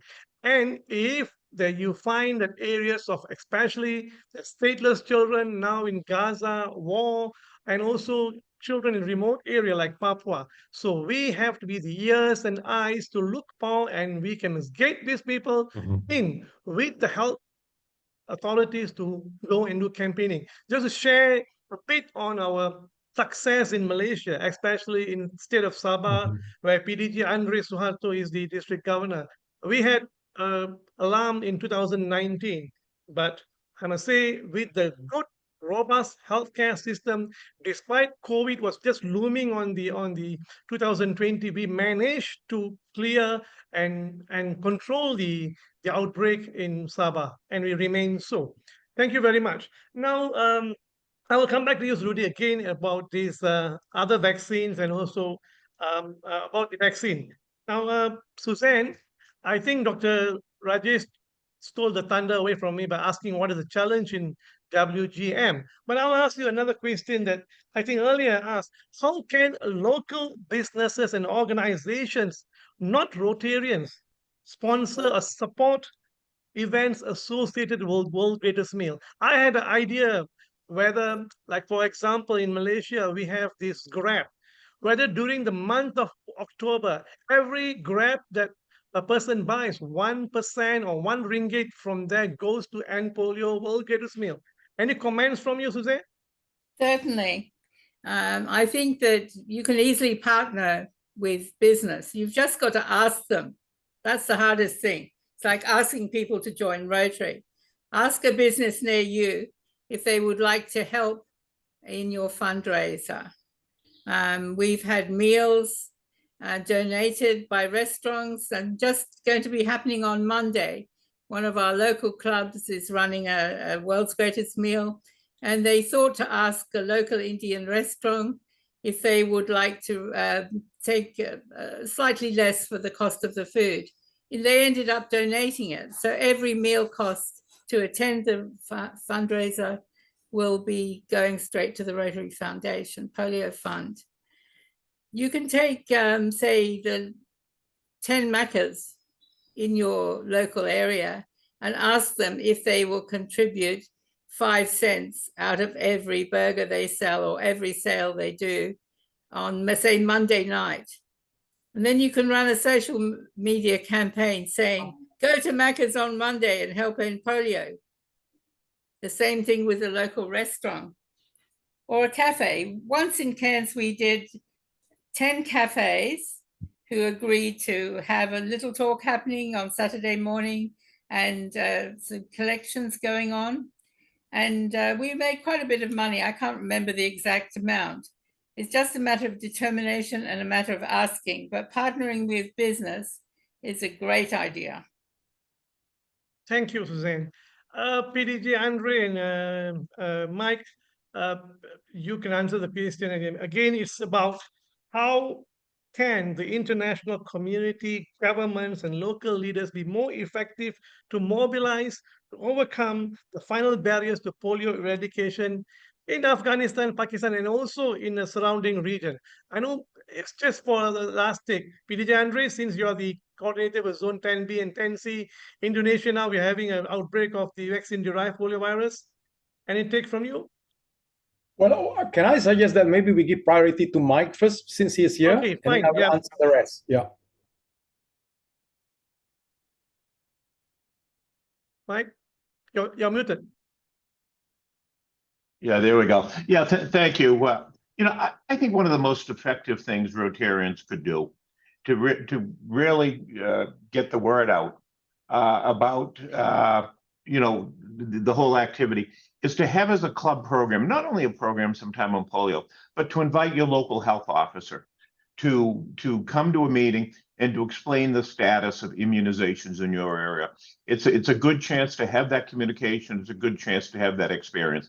And also, you know, as Susanne mentioned, the fundraising activities locally are crucially important. It engages Rotarians and engages so many others. Only 13% of Rotarians were recorded last year as having actually made a donation to polio. Obviously, it's probably a lot more than that because you have so many people that give indirectly. They participate in the world's greatest meal or their other activities. It doesn't get recorded as much as an individual donation, but the programs are important. The financial support's important. And, you know, I can't thank enough the folks that work in the countries that are impacted in the work that they do. So thank you. Thank you. PDG Andre, do you want to add to it?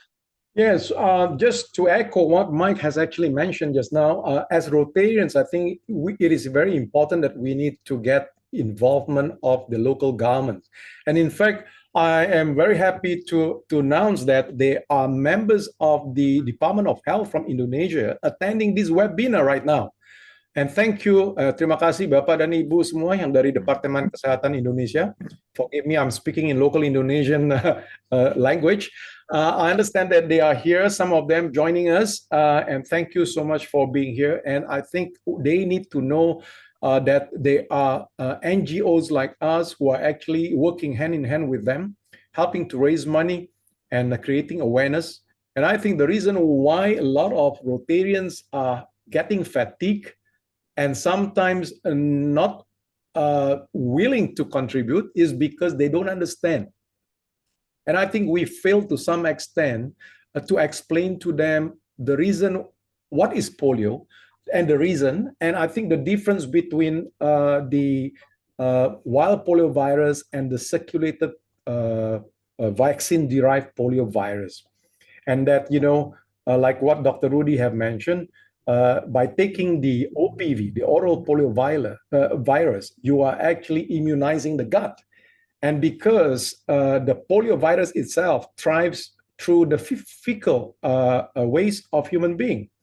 And imagine lack of sanitations like in places like Gaza, where you know, human waste could be floating everywhere, and then you got flies that are actually hopping onto some of these waste, and then they go into the food, or children playing on the sand and earth that are contaminated, and they never wash their hands, and this virus of polio gets into their gut.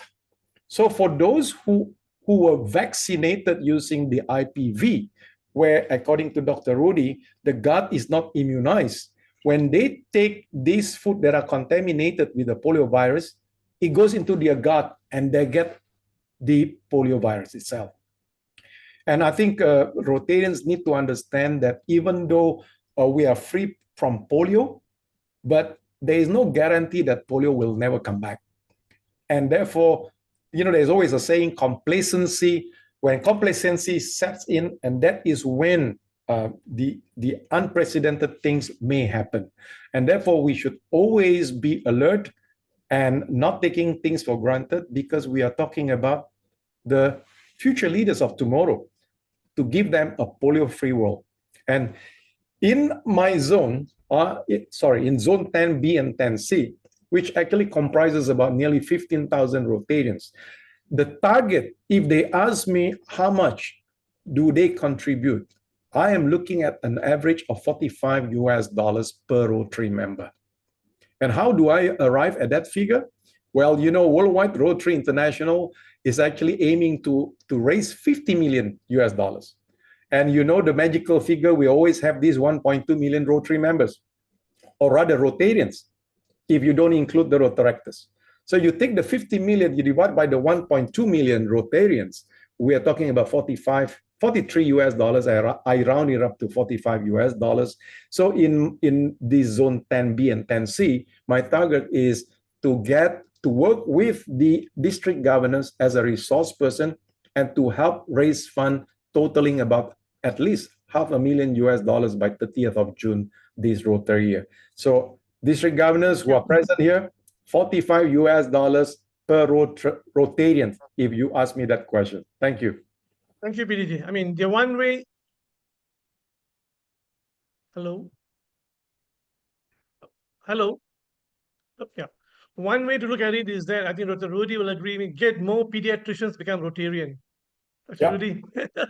So, I mean, we are trying to, Dr. Rudi, now back to you. I mean, this is regarding again about vaccine derived.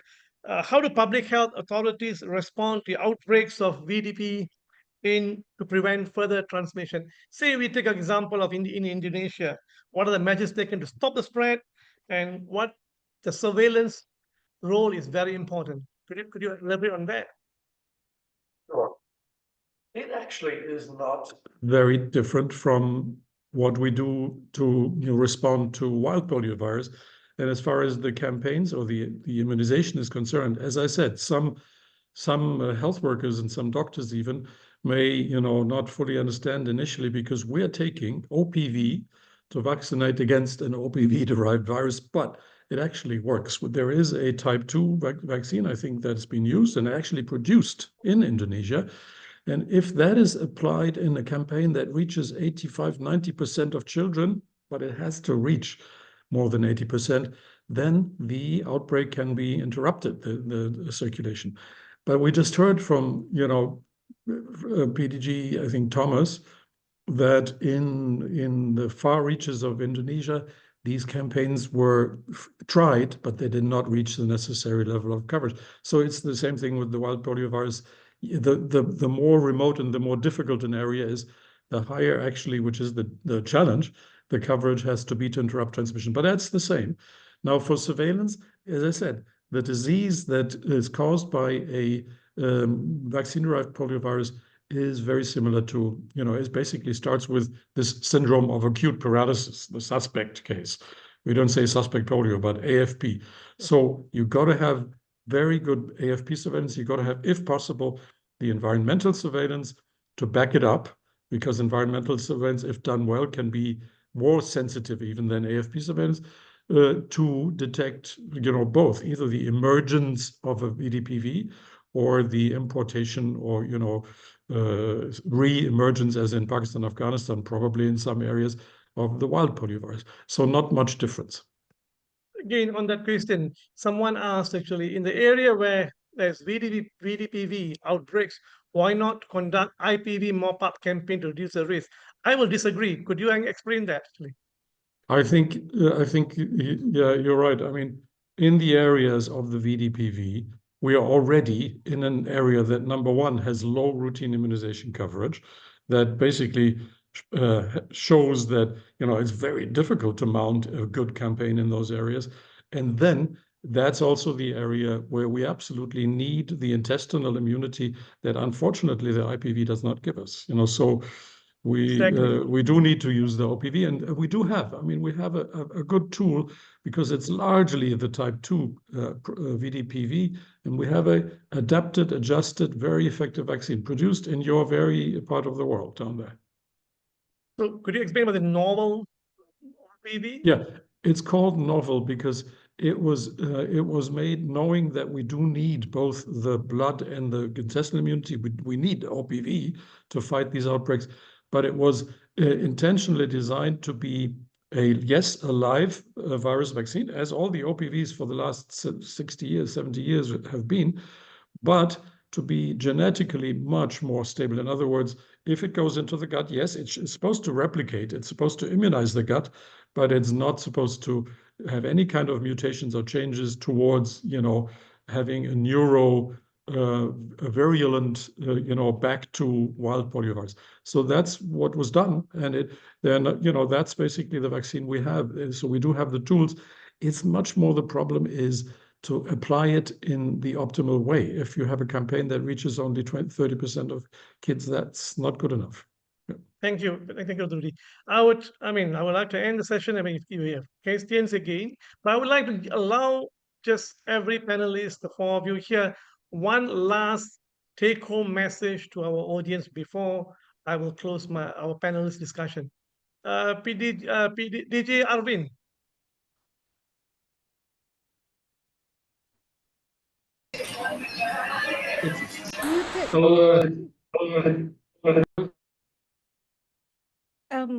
We can't hear you, DG. Muted. Huh? Yeah, muted. Okay, can you hear me? Yep. Yep, sorry about that. My message, I would say, our job is only over when we reach case 0. No more cases in the world. Then we say job well done. Till then, it's all hands to the pump. Thank you. Susanne? Well, much what my friend here has said, all of us together in our different fields, and we've seen so many different aspects of ending polio tonight, from fundraising to climbing mountains to reach children in remote areas. All of us must together end polio. Peter. Well, I want to encourage and call upon all Rotary members to continue wearing this red jacket or red and polio t-shirts, not only during the World Polio Day. Do it every time whenever you have meetings or Rotary event, because the failure for people who do not know that Rotary is involved in polio eradication is because we never speak about it. We only speak more about it on World Polio Day on the 24th of October. So we need to continue to wear that and use it to create an opportunity for people to ask, what is it? And then attract them to be part of the activities. And who knows, maybe they will eventually join the organizations, part of membership recruitment. Thank you. Thank you. Dr. Rudi. Dr. Rudi is a classic example of how polio work made him to join Rotary.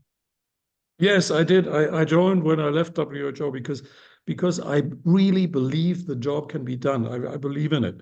And I then saw, as you just described, that here in Germany, the Rotarians in the club and in the many clubs I am now visiting in Germany simply don't know enough. So it's the information bit that I put up, informing fellow Rotarians that the job is not yet done, and the general public, your friends and contacts and everyone.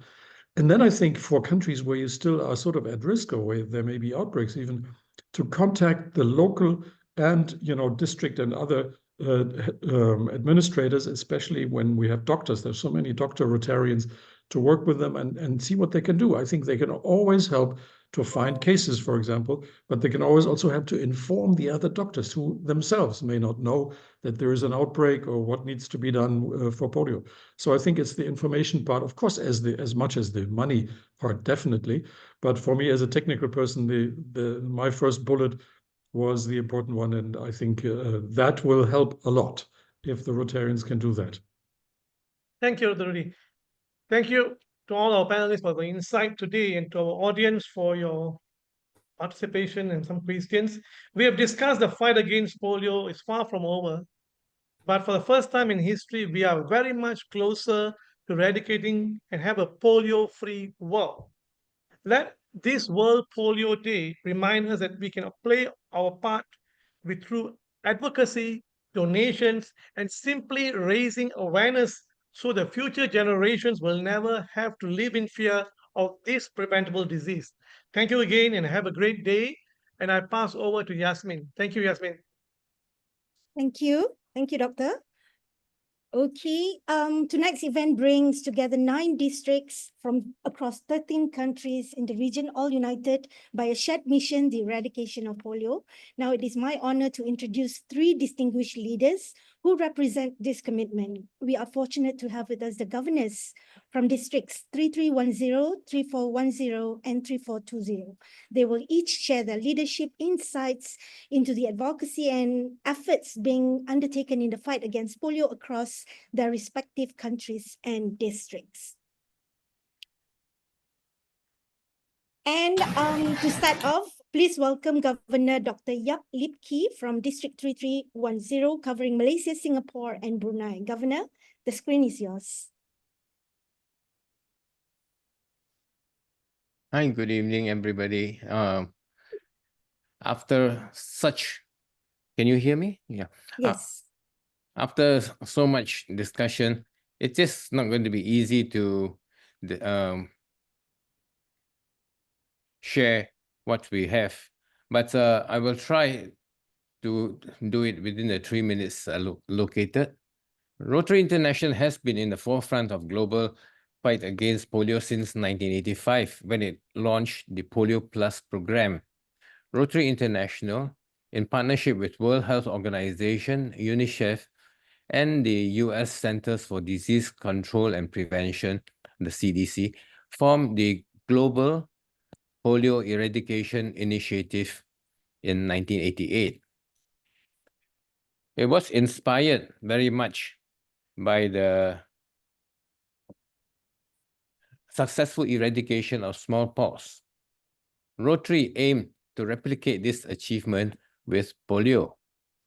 Initially, the pattern seemed very similar to smallpox, and by the turn of the century, the end seemed to be in sight. Unfortunately, the poliovirus is a more complex virus. Polio, the disease, is caused by 3 distinct wild polio variants or strains, types 1, 2, and 3. From the year 2000, all seemed well. Type 2 virus was eradicated in 1991. Type 3 wild polio virus was eradicated in the year 2020. However, type 1 wild polio virus still remains present, with cases isolated in Pakistan and Afghanistan. The resurgence, you can see that the last part of from the year 2000, there was a lot of what we call surges here and there. This is a more up-to-date version provided by Dr. David Green. And you can see that in the year 2024, there has been a spike up 65. And to make it worse, we also have this problem of the resurgence of vaccine-derived poliovirus, making it particularly in areas with low vaccination coverage. Vaccine-derived poliovirus occurs when the weakened virus used in the oral poliovirus mutates and spreads in under-immunized populations. As of now, as you can see, we have only wild polio. The only place where wild polio virus is in the area of Pakistan and Afghanistan. And I can see that. And we have the problems of the virus, the vaccine-derived viruses. To achieve total elimination, we actually require continued vaccination campaigns, ensuring that every child receives the polio vaccine. Surveillance and monitoring is important.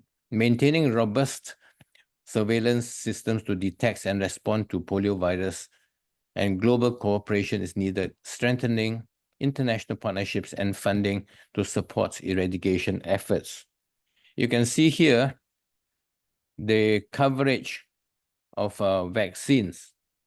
And you can see from here that all those dark blue areas where there's 100% vaccination in this 1-year-old, this is the map from 2021. And if you look and compare it to the previous map where the virus is, the coverage of vaccination is very poor.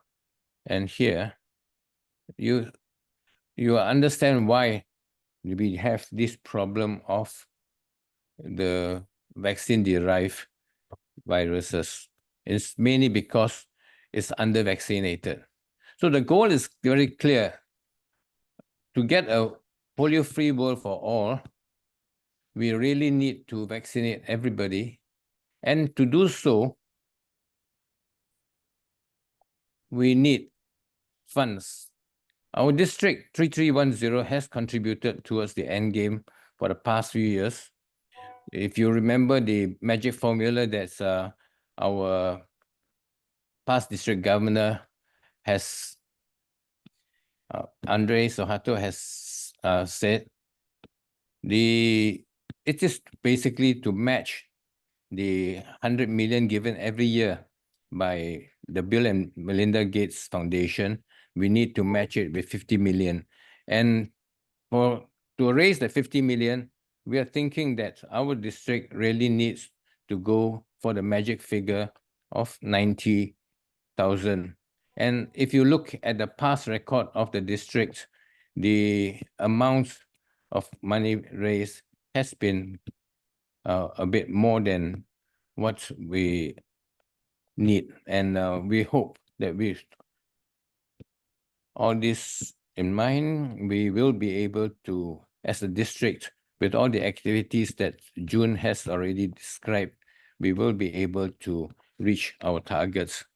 While we have set the target at 50,000, we expect that we will be matching that $90,000 that PDG Andre has stated.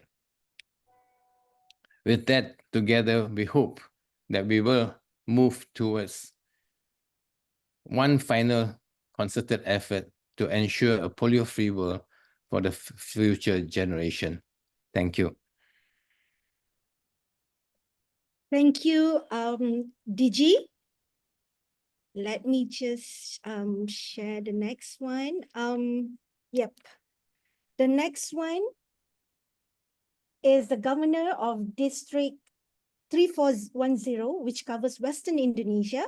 And he brings vision, dedication, and relentless commitment to this cause. Now let us put our hands together for Governor Daniel Iman Surjadi. Over to you.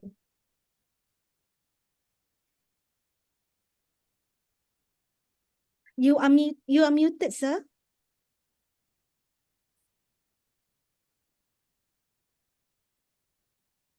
Okay, all right. Hi, good evening here in Jakarta. Dear fellow Rotarian, as we gather for this multi-district meeting, I know that most of us already very familiar with Rotary International relentless effort to eradicate polio. However, today I'd like to share a few thoughts as a DG of Rotary International Western part of Indonesia, particularly about what this means for us in Indonesia. In Indonesia, Rotary has always been engaged in supporting national initiatives such as National Immunization Week. Many of our clubs have organized activities like giving out balloons to attract children and families. While some may question whether this balloon, especially those without gas, are truly environmentally friendly, we must remember that children love them. So how do we strike a balance? One suggestion is to shift toward more eco-friendly alternatives, perhaps paper windmills or reusable toys that still engage children, but reduce our environmental footprint.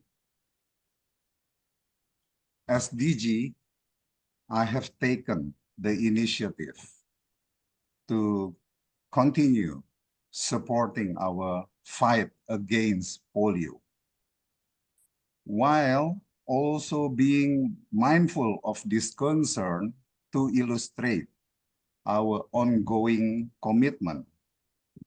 We will host a World Polio Day event on Sunday, 27 October 2024 in Bekasi, a city of 3 million people that only has one Rotary club. Compare that to Bandung, which has 6 clubs for similar population. This event will be a testament to our commitment to eradicating polio, while also strengthening Rotary's presence in underserved area like Bekasi.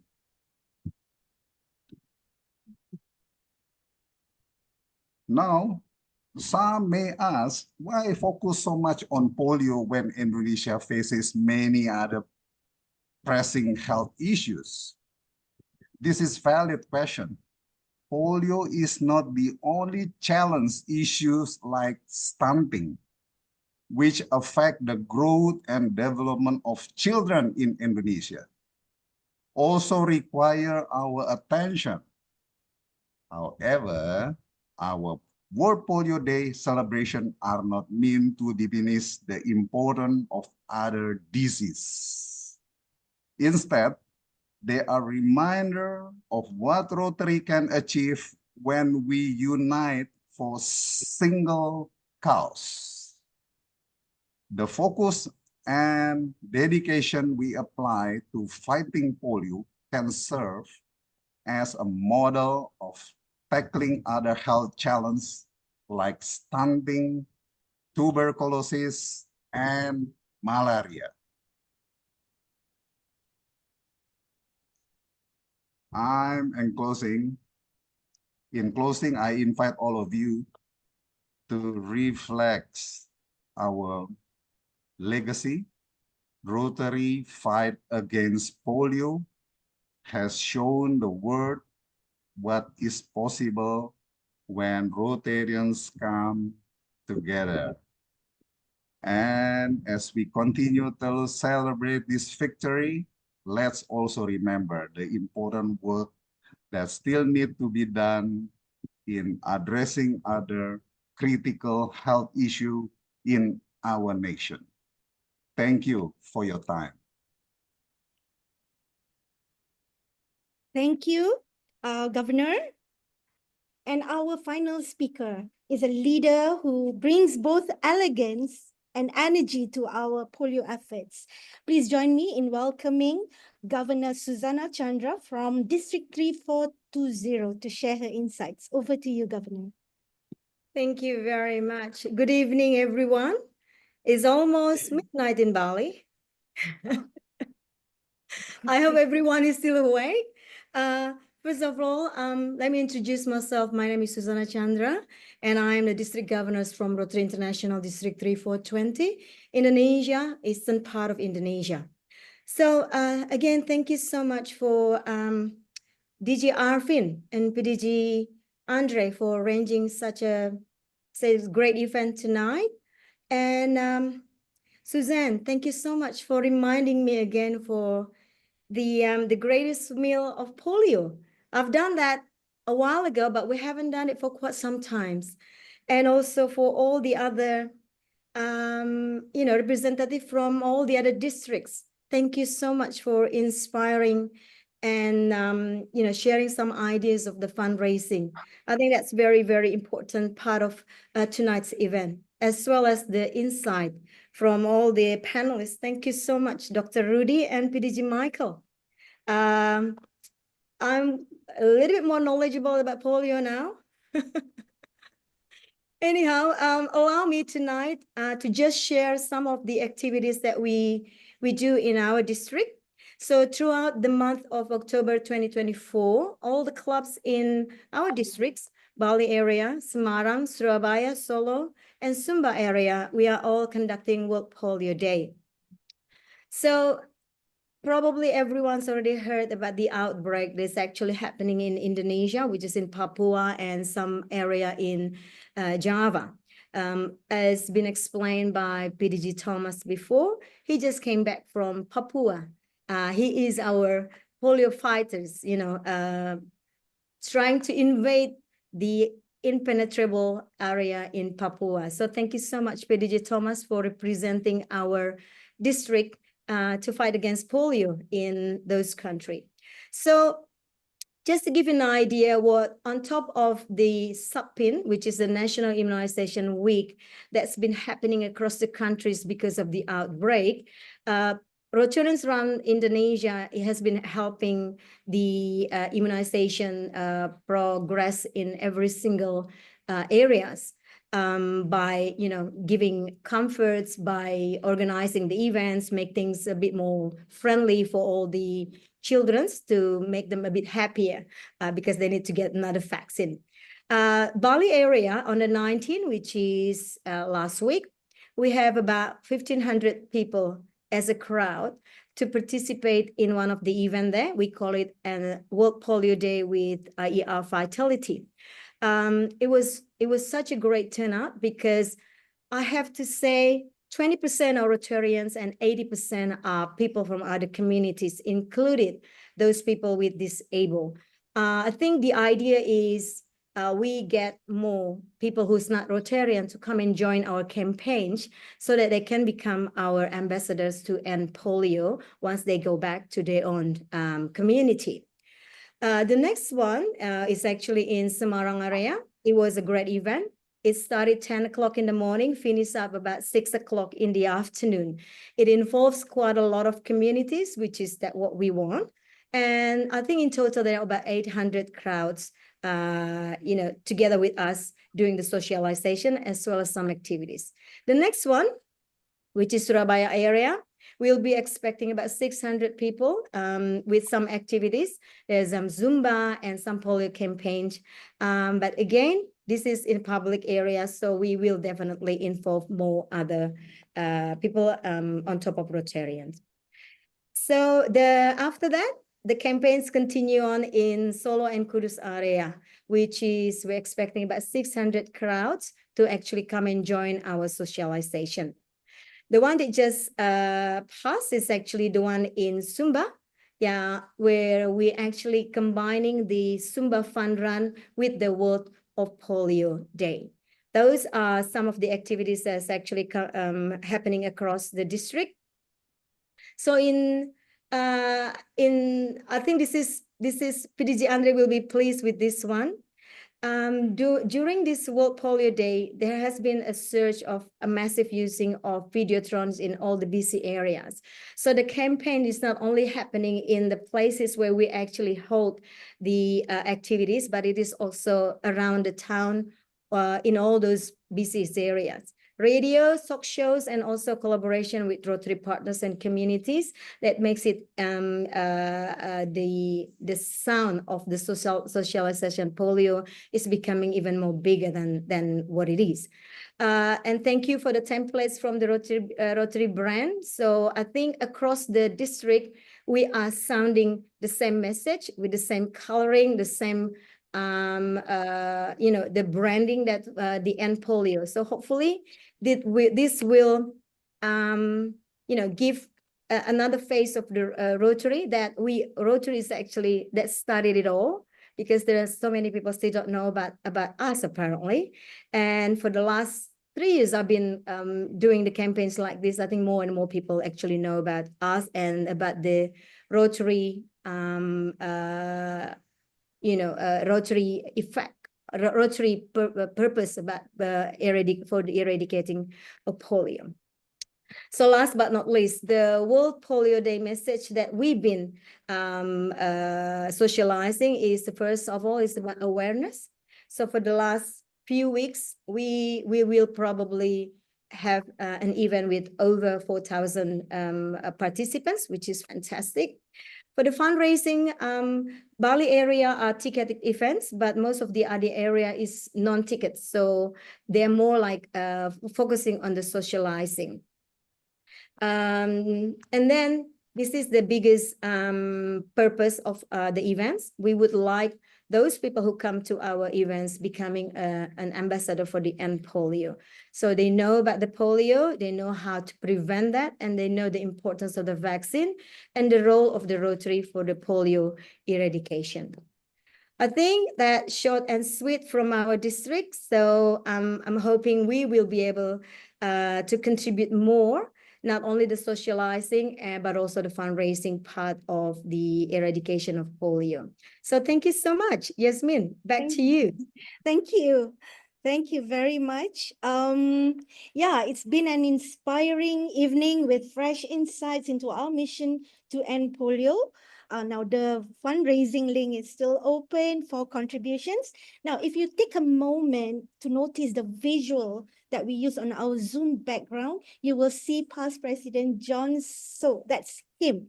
Yeah, that's him from Rotary Club of Jakarta Central International, who is himself a polio survivor. Now, we are truly privileged to have him with us tonight. I'm not sure if Dr. Burnett could actually spotlight him. Now, individuals like John and Susanne are powerful inspirations why our fight against polio must continue, especially for the sake of our children and future generation. Now, to formally conclude this segment, it is my pleasure to invite past District Governor Dr. Bhaskaran Gopalakrishnan, District 3300 Rotary Foundation Chair, to deliver the vote of thanks. Over to you, PDG. Thank you. Thank you, Yasmin. Good evening, Rotarians. On behalf of the organizing committee from District 3300, it's my privilege to propose a vote of thanks on this occasion. In fact, our hearts are filled with gratitude and respect to the very distinguished panel of speakers who are here today. Past District Governor Michael McGovern, Rotarian Dr. Rudi Tangermann, and past President Susanne for not only sparing their invaluable time for us to grace this occasion, but also enlightening us with their commendable command of the subject. Sincere thanks also to District Governors Arvind, Dr. Yap, Daniel Iman, Susanna Chandra, and to all the district committee chairs from 3300, 3310, 3410, 3420, and 3450 for sharing your fundraising and awareness activities. I think all of us who are here today will agree that we have learned quite a lot today. We thank all of you for enhancing our understanding of polio and our role in its eradication. You have indeed put in your best efforts to make this event an unforgettable one. A special note of thanks to End Polio Coordinator for Zone 10B, 10C, PDG Andre Suharto. This man has been with us right from the time we started this idea of the webinar, and I hardly miss any of the meetings. Thank you, sir, once again for guiding us throughout and giving us the courage and encouragement. And to the Rotarians, we had about Rotarians from 66 clubs from our district and from around the world. And our sincere appreciation and thanks to all of you. And to some of the key people in District 3300 who made this possible. District 3300 PolioPlus Chair, PDG Dato Bindi, could not be here with us today, but he is here in heart. She's somewhere in UK or France, I'm not too sure where. World Polio Day Chair, Dr. Selva, WGM Chair and the Emcee, Rotarian Yasmin, District General Secretary, Dr. Bernard, and the entire committee. I wish to thank all of you, and your effort over the last 2 months has really been remarkable, and I think we should put it on record and thank you from the bottom of our heart. Thank you one and all. And before I end, today also happens to be the birthday of the District First Lady Isin. Let's all put our hands together and wish her a very happy birthday. Thank you, my friends. Happy birthday, Isin. Thank birthday, you. Isin. Happy birthday. Yeah. Happy Happy birthday. birthday. Happy Wow. Look at the Birthday. pledges. Oh my God. Yeah. I'm trying to Well, that- share the screen. Lucky it went Yes. that fast, yeah. Okay. All right. We have a birthday Happy song. birthday to you. Happy birthday to you. Happy birthday, happy birthday, happy birthday to you. Yeah. Happy birthday to our district First Lady, Yisin. Thank you. Yeah, so we're very sure that our governor will be very generous this evening to commemorate this very special day. So to First Lady Yisin and to everyone who is celebrating your birthday today, happy birthday from all of us. Okay, now this evening has been nothing short of amazing. Now we've witnessed the incredible coming together of not only Rotarians from our participating districts, but from far beyond. We've got people from as far as Bulgaria, London, India, and we transcended time zones and geographical locations, yet remain united in our purpose. So before we reveal the final collection, now let's take a moment to acknowledge everyone who is present today. We're very, very sorry that we cannot take direct questions from the participants, but do stay on for the fellowship and you can engage directly with the speakers. And it is now our absolute pleasure to announce the collection. Okay, so now you see this is 17897, and we also have collections made. Okay, let's just scroll down. We also have collection made through raise.rotary. Let's just, yep, and it is 619. So take all our calculator out, 619, all right, plus the figure here. Wow, check that out. Thank you very much, Governor. 22097. Okay, now let me do that again. 619 plus 22097, and that totals up to 22,716. And this figure, 22,716, is tripled because of the matching of 2 to 1. And the total is 68,1.148. And this, yeah, and brace yourself. We managed with this collection pledges and those already given, we managed to purchase 486,772 vaccines. Now give all of us, I think all of us deserve a pat on our back. Thank you very much. Thank you for your support.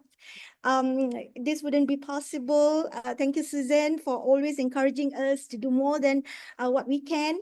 Let's continue with our fellowship, enjoy light moments together. Those who want to engage with the speakers, please do so. Thank you, everyone, and have a nice evening. Thank you. Thank you. Well done.